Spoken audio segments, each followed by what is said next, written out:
code.visualstudio.com என்ற வெப்சைட்டுக்கு போனீங்கன்னா அதில் என்ன நீங்கள் எந்த ஆப்ரேட்டிங் சிஸ்டத்தில் இருக்கீங்களோ அதுக்கான விசுவல் ஸ்டுடியோ கோட டவுன்லோட் பண்ணுறதுக்கான பட்டன் இதில் தெரியும். நான் இப்போ விண்டோஸில் இருக்கேன். அப்போ இதில் அந்த நீல கலர் பட்டனை நீங்கள் கிளிக் பண்ணிங்கன்னா உங்களுக்கு விசுவல் ஸ்டுடியோ கோட் டவுன்லோட் ஆகும்.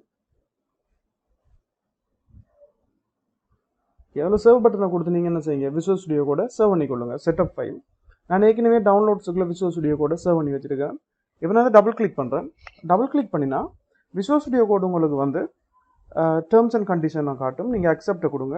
நெக்ஸ்ட் இதில் இந்த எல்லா செக் பாக்ஸையும் டிக் பண்ணிக்கொள்ளுங்க. முதலாவது செக் பாக்ஸ் நமக்கு சொல்லுது என்ன, விசுவல் ஸ்டுடியோ கோட்ற டெஸ்க்டாப் ஐக்கனை கிரியேட் பண்ண சொல்லி. ஸோ அப்போ நீங்கள் என்ன செய்யலாம், டெஸ்க்டாப்லேருந்து அந்த ஐக்கனை டபுள் கிளிக் பண்ணி விசுவல் ஸ்டுடியோ கோட ஓப்பன் பண்ணலாம். இந்த ஆட் ஓப்பன் வித் கோடுன்ற இந்த ரெண்டு ஆப்ஷனும் நம்ம விண்டோஸ் எக்ஸ்ப்ளோரர்லேருந்து ஒரு ஃபோல்டரை ரைட் கிளிக் பண்ணி குயிக்காக அந்த ஃபோல்டரையோ அல்லது அந்த ஃபைலையோ விசுவல் ஸ்டுடியோ கோடில் ஓப்பன் பண்ணுறதுக்கு ஹெல்ப் பண்ணும்.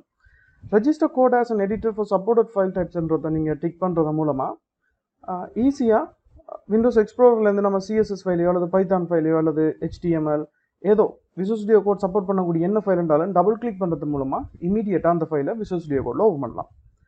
அட் டு பாத்ன்றது செல் ஸ்டார்ட் பண்ணுறதுக்கு நம்ம யூஸ் ஆகும். இப்போதைக்கு நம்ம அது தேவையில்லை. பட் எல்லாத்தையும் நீங்கள் என்ன செய்யுங்க, டிக் பண்ணிக்கொள்ளுங்க. நெக்ஸ்ட்டு கிளிக் பண்ணி இன்ஸ்டால் பண்ணுங்க.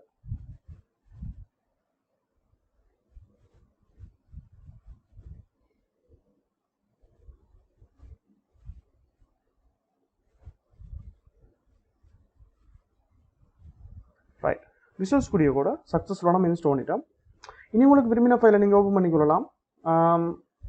அடுத்தடுத்த நம்ம படிக்க போகிற டியூட்டோரியலில் விசுவல் ஸ்டுடியோ கோடை தான் நம்ம என்ன முக்கியமான எடிட்டராக யூஸ் பண்ணுவோம். அப்போ PHP அல்லது பைத்தான் படிக்கிற நேரத்தில் அதுக்கேற்ற ப்ளக்கின்ஸை எப்படி அல்லது எக்ஸ்டென்ஷனை எப்படி இன்ஸ்டால் பண்ணுறதை நான் உங்களுக்கு காட்டுறேன். தேங்க்யூ.